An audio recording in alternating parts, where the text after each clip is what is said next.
The Boy on Fairfield Street, How Ted Geisel Grew Up to Become Dr. Seuss. Once upon a time, there lived a boy who feasted on books and was wild about animals. He was born in 1904 and lived in the best of all possible places, 74 Fairfield Street in Springfield, Massachusetts. The gray three-story house was exactly 3 blocks from the public library, and it was just 6 blocks from the zoo. This boy loved lots of things besides reading and animals: sledding, doodling, trying on costumes, singing around the piano with his family, exploring the green fields of nearby Forest Park. All in all, he excelled at fooling around. No one on Fairfield Street could have said how Ted Geisel, that funny boy, would turn out. No one in the world could have, especially Ted. At dinner, Ted's family gathered around the huge oak table. Often they talked about the animals in the zoo. Ted's father, Theodore Geisel, worked in the family business, but he also helped out at the zoo and eventually was superintendent of parks, which meant he actually ran the zoo. Ted would eat baked beans and bratwurst and thrill to stories of stubborn bears and chattering monkeys, prowling lions, and wild wolves. At night, their hoots and cries sometimes found their way into his dreams. Ted's mother, Henrietta Seuss Geisel, helped him find books at the library. Her dream was to get Ted and his sister Marnie into college, as the first in the family to go. Perhaps Ted might even grow up to become Dr. Geisel. Each night she lulled them to sleep with stories in nonsense verse, like the names of pies: apple, mince, lemon, peach, apricot, pineapple, blueberry, coconut, custard, and squash. Ted would listen, curled up with a gift from her, his first stuffed animal, a plump dog he had named Theophrastus. Ted celebrated his birthdays with noisy parties of dozens of neighborhood children wearing funny costumes and hats. In the winter, he built tunnels in the snow in the backyard and went sledding and ice skating in Forest Park. When spring arrived, he marched his toy soldiers around on the front porch with his 3-legged bulldog Rex for company. He and his best friend Bill would roam the neighborhood. Neighbors were always interesting to him. A family named the Bumps, a dentist who treated patients in his own home, 2 women who didn't mind when Ted practiced his bugle, they were hard of hearing, the noisy man across the street. He ran the local paper, the Springfield Union. Ted and Bill and the other Fairfield Street boys invented ways to test each other, like chin-ups or ear-wiggling contests. All year round, they explored Forest Park with its lily ponds, trout streams, bike paths, and tennis courts.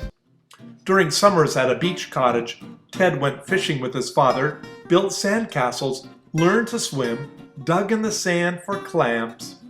The family sang or told stories at night, usually outside where Ted could count fireflies and stars. Parades around Springfield were happy days. There was so much to take in: circus acrobats, flashy marching bands with trumpets blasting and drums pulsing, people twirling by on bicycles of all kinds.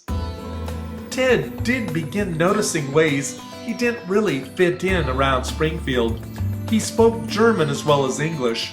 His grandparents were German immigrants, and the Geisels were always the outsiders compared with families that had lived there for generations.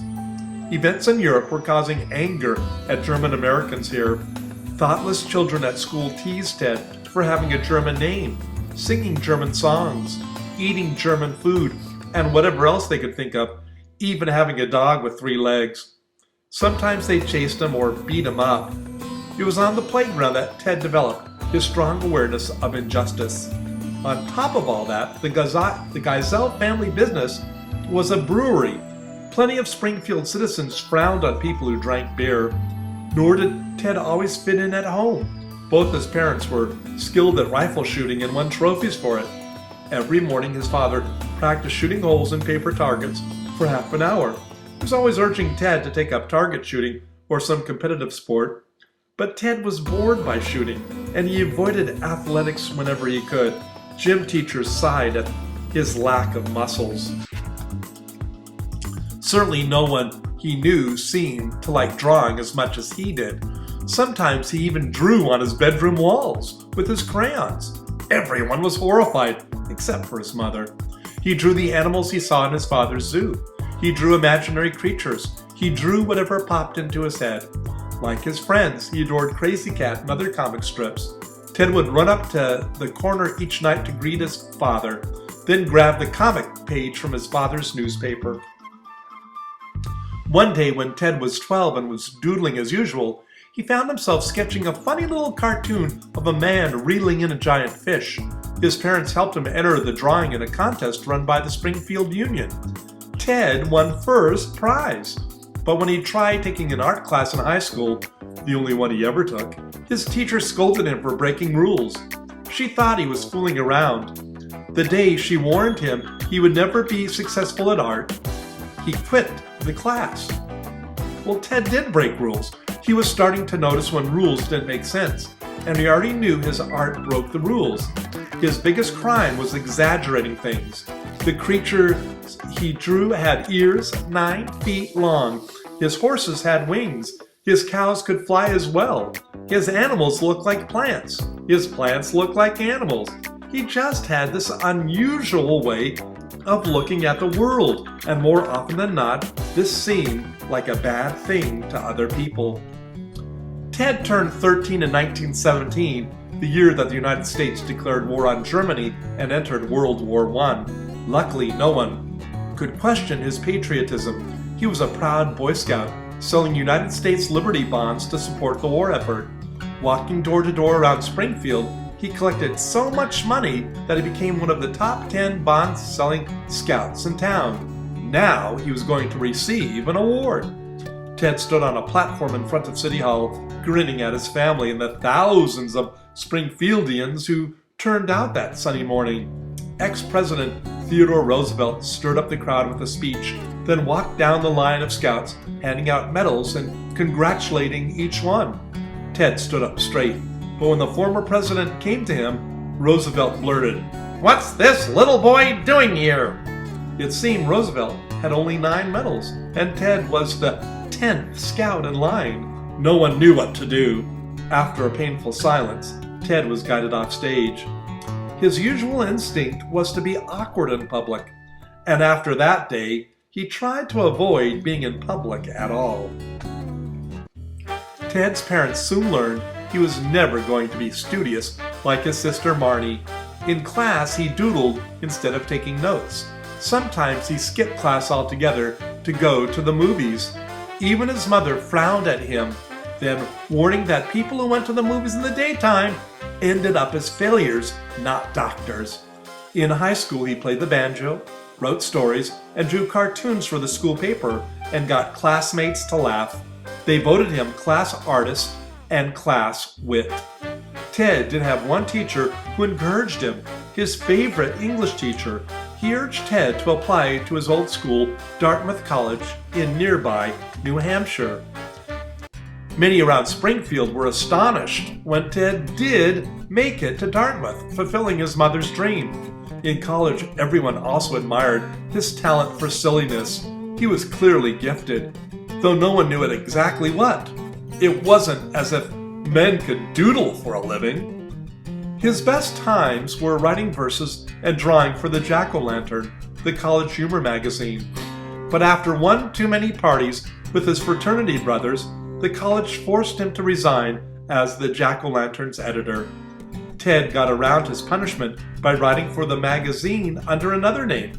Partly for his own amusement, he had begun experimenting with assigning different names to his work.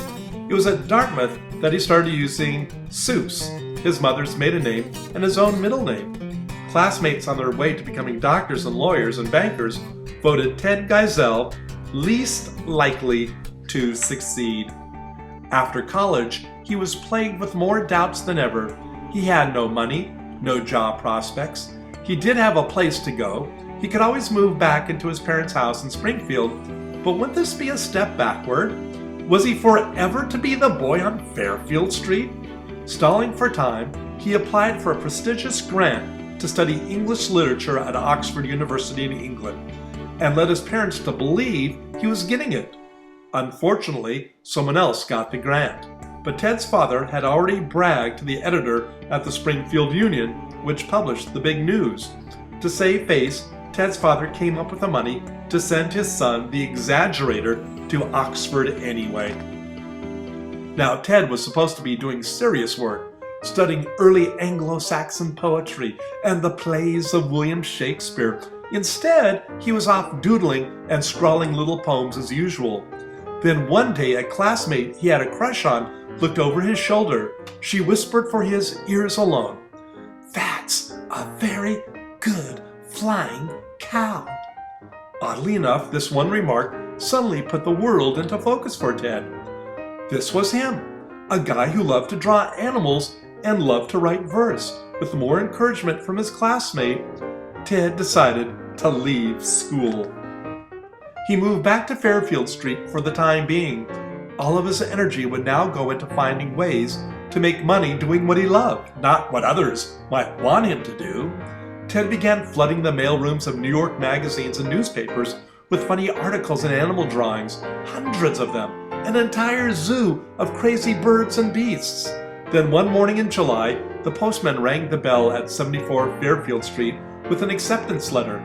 The Saturday Evening Post, a major magazine, offered him $25 for a cartoon of two American tourists riding camels.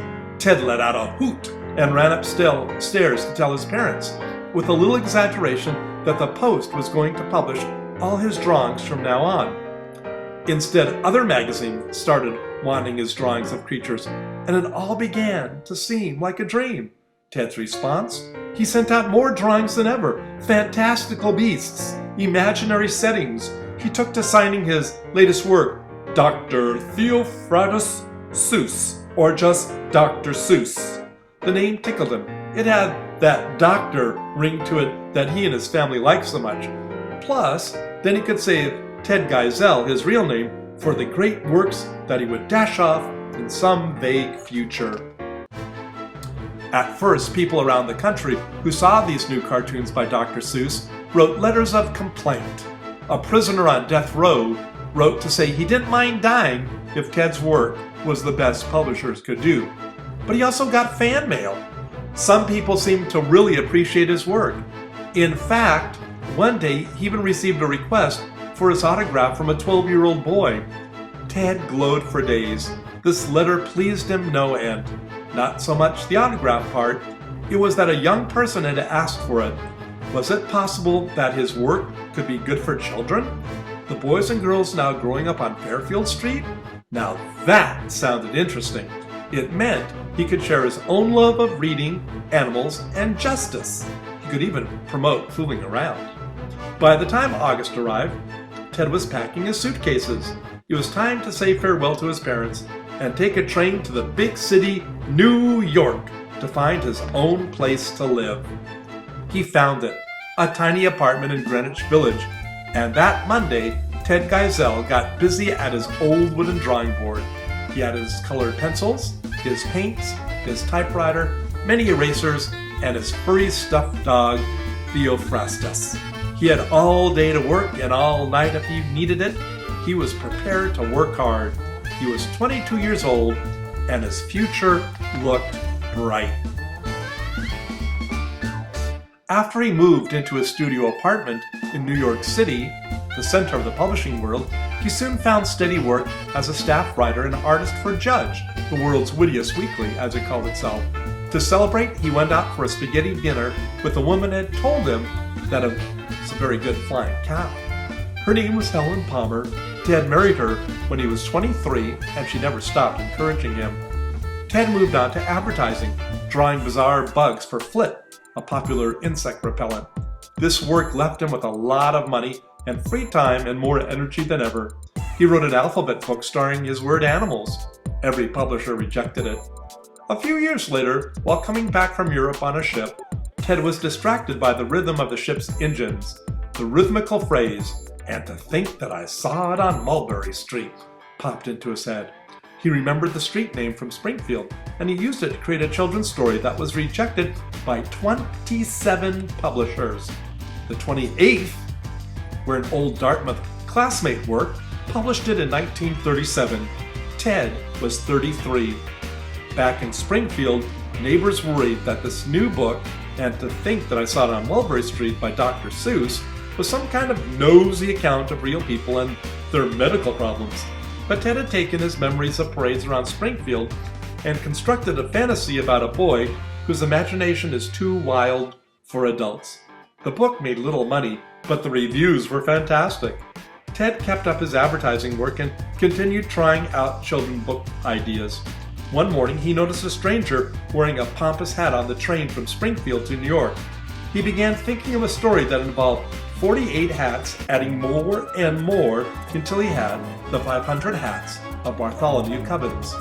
Another morning, a breeze blew the sketches around on his drawing board, and an elephant suddenly appeared to be sitting in a tree. This was the birth of Horton Hatch's The Egg. During World War II, Ted joined the Army and was sent to Hollywood, where he wrote documentaries for the military. His first post-war book was McGilligan's Pool, which he dedicated to his father, the fisherman. It remains many people's favorite Dr. Seuss book and was the first to win a Caldecott Honor Citation from the American Library Association. Another Caldecott Honor book followed, Bartholomew and the Oobleck, and then a third, If I Ran the Zoo, which came out of his experiences at the Forest Park Zoo. Reviewers raved that Dr. Seuss books were not like any others previously published for children. They were incredibly funny, with the momentum that propelled readers to the end. They were always respectful towards children, and not always respectful towards authority, the rule makers. By 1948, Ted and Helen had moved to a large house in La Jolla, California. Ted's studio overlooked the Pacific Ocean, but he usually kept his desk turned away from the view. Surrounded by doodles, with Theophrastus always near his drawing board, he worked every day of the week, starting each morning at around 9 o'clock. Draft after draft, sketch after sketch. The creative process boiled down to two things, he believed: time and sweat. Sometimes he wasn't satisfied with his work until midnight. He wrote and drew to please himself. He was happy when the results pleased others, though he occasionally felt a little awkward about being known only as a children's book writer. As the years went by, his great works for adults didn't happen. The year 1957 was Ted's electric year. One day his publisher gave him a challenge to write a story using a list of the words first graders needed to learn to read. With just 225 of the words, he wrote The Cat in the Hat. The book did not come to him in a flash. It took him a year to write, but it went on to instant success. At age 53, he would never have to worry about money again. That same year, How the Grinch Stole Christmas appeared, another book over which he sweated, but that became an instant classic. 3 years later, his publisher bet Ted $50 that he couldn't write an entire book using only 50 words. The result was Green Eggs and Ham, for many years his most popular book. Millions of children all over the world made the switch from not a reader to I can read while reciting the tale of Sam I Am. Dr. Seuss became a beloved icon.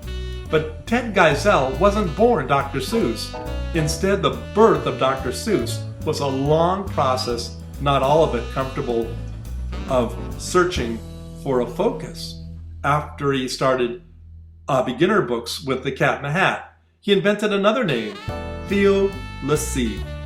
Geisel spelled backwards, that he used for some books he wrote but did not illustrate. Helen died in 1967, and Ted married Audrey Stone Diamond. As he grew older, his books became more openly serious. He called The Lorax, which came out of his anger at pollution, his favorite. It was published in 1971, but took 10 years to become as popular as his other books. In 1974, a newspaper published a piece called Richard M. Nixon, Will You Please Go Now? It was a parody of Ted's book, Marvin K. Mooney, Will You Please Go Now? Used with his permission. 9 days later, President Nixon, embroiled in the Watergate scandal, resigned. In 1984 came the Butter Battle book, Ted's creative response to the race for nuclear arms. He started calling this his best book. You're Only Old Once, which is about old age, was published on his 82nd birthday. That year he returned to Springfield, strolling down Mulberry Street, visiting the owners of his old house on Fairfield Street.